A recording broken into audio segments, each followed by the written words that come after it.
Argument bejn żewġ studenti fl-iskola sekondarja ta' Pembroke, parti mill-Kulleġġ Santa Clara, wassal biex żewġ edukaturi sofrew feriti ħfief u kellhom jittieħdu fil-poliklinika għal kura.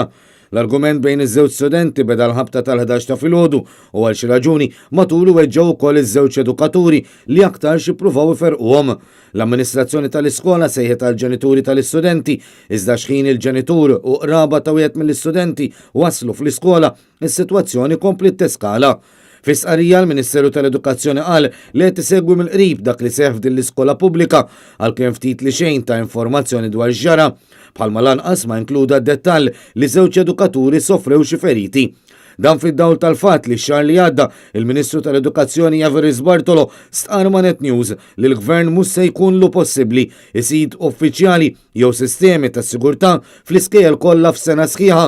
Il-Ministru kellu jammetti dan il-fatt minkejja li prova jiftaħar li l-Gvern iddedika 280,000 euro għal aktar sigurtà fl-iskejjel. Fil-budget għal din is-sena qed nivvutaw 280,000 euro biex indaħlu miżuri ta' sigurtà fl-iskejjel tagħna, 280,000 ma jelqux l-iskejjel kollha.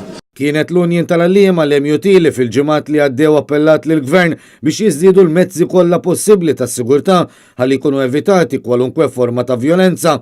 Issa l-MUT reġgħet għamlet l-istess appell wara dan l-aħħar każ, xahar wara l-appell oriġinali u hekk kif l-Unjen tal-Għalliema rrealizzat li t-talba tagħha tidher li waqgħet fuq widnejn torox.